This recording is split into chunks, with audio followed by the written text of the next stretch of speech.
They're hammering away at the Kodiak Space Launch Complex, a number of highly technical facilities aimed at firing missiles and satellites into orbit or the upper atmosphere. But in town, even officials who support the complex now admit it has not brought in the cash they thought it would. I think that we went into it with our eyes open. I think the Borough Assembly knew full well that this would not have a tremendous impact economically on the community in terms of jobs and that sort of thing. It has had an impact, and there are local people hired and involved in the construction. Up to. That is no surprise to people who never supported the project in the first place. The only thing that surprises me is that someone in the local government has finally admitted something that many of us have said all along, that we didn't really feel there would be a substantial economic benefit. So in Sunday's newspaper, when the mayor said the local borough assembly never really expected there to be jobs and economic benefits from the project, I have to wonder, were they lying to us all along, because that is what they were saying in public and in their meetings, or is he mistaken now about what he says the assembly thought? Either way, I never felt that there would be economic benefits, and I think that, as I say, that's panned out.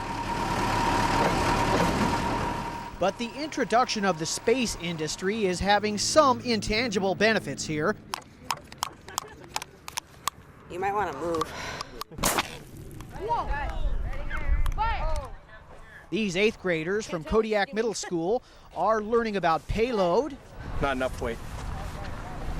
Not enough weight in the nose cone, buddy. And trajectory. Go!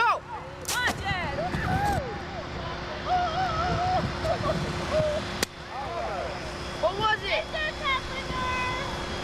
That was half. We focused on Newton's laws of motion, and what the kids are doing is testing various amounts of water in the rockets to see which one gives them the best launch and the highest altitude.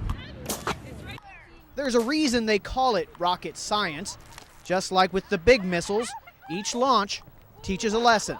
When it lands, it usually lands right on the nose and messes up the nose cone, and on liftoffs, it kind of shreds the skin or the fins too. While the launch complex is not having the economic impact Kodiak leaders once hoped it would, they still hope it might lead some of the island's youngsters to aim for high-tech careers. On Kodiak, Kirk Chason, Inside Alaska.